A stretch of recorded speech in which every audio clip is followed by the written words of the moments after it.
नमस्कार माननीय प्राचार्य महोदय, सम्मानित शिक्षकगण और मेरे प्यारे साथियों, आप सभी को 78वें स्वतंत्रता दिवस की हार्दिक शुभकामनाएं।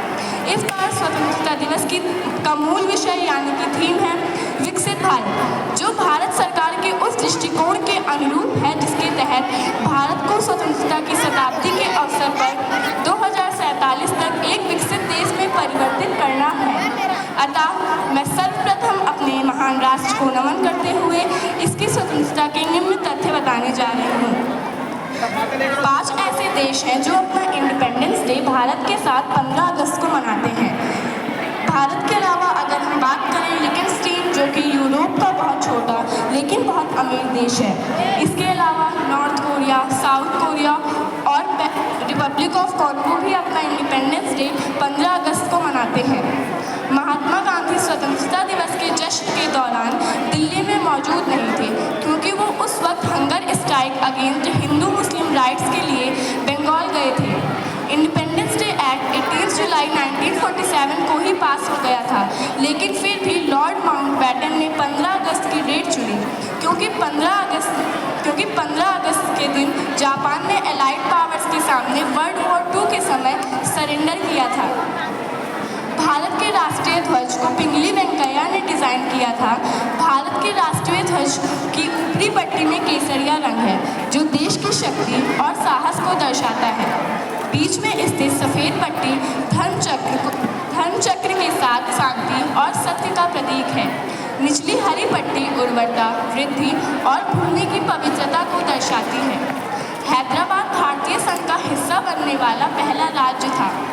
लॉर्ड माउंटबेटन ने 15 अगस्त को भारत के स्वतंत्रता दिवस के रूप में चुना, क्योंकि ये मित्र देशों की सेना के समक्ष जापान के आत्मसमर्पण की दूसरी वर्षगांठ थी। भारतीय स्वतंत्रता के बारे में एक और दिलचस्प तथ्य ये है कि भारत की स्वतंत्रता के बाद पुर्तगाल ने भी अपने संविधान में संशोधन किया और गोवा को पुर्तगाली राज्य के रूप में घोषित किया। भारतीय सैनिकों ने 19 दिसंबर 1961 में गोवा पर हमले किया और इसे भारत में मिला लिया गया। 15 अगस्त 1947 को $1 के बराबर था और सोने का भाव 88 रुपये 62 पैसे 10 ग्राम था। और तो और 15 अगस्त के दिन ही वीर चक्र को मान्यता दी गई थी। 15 अगस्त 1972 को भारत में डाक पिन, जो कि 6 अंकों का नंबर होता है, की शुरुआत की गई थी और 15 अगस्त 1942 को इंदिरा गांधी के भाषण के साथ भारत में टीवी पर रंगीन प्रसारण की शुरुआत हुई। ये निम्न स्वतंत्रता के बारे में तथ्य थे। क्यों कोई सिपाही मौत से टकराता है, क्यों वो देश के लिए अपनी जान पे खेल जाता है। हम लोग जो ना उसके अपने हैं, ना दोस्त, ना यार, ना रिश्तेदार, क्यों वो हमारे लिए अपने सीने पे गोलियां झेल जाता है। इस क्यों का जवाब छिपा है उस शपथ में जो भारत का फौजी वर्दी पहनते हुए उठाता है।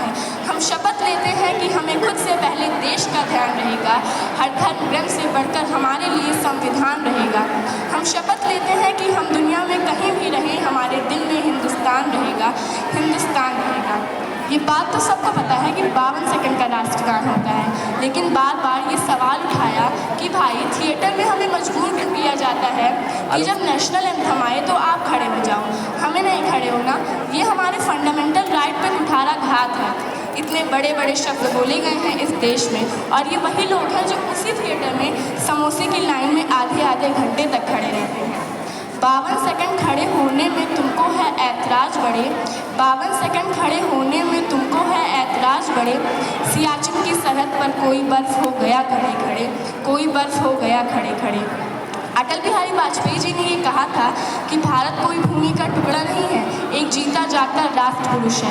अटल जी ने कहा था कि ये वंदन की धरती है, अभिनंदन की धरती है, ये अड़पन की भूमि है, ये दर्पण की भूमि है। इसकी नदी नदी हमारे लिए गंगा है, इसका कणकण कणकण हमारे लिए शंकर है।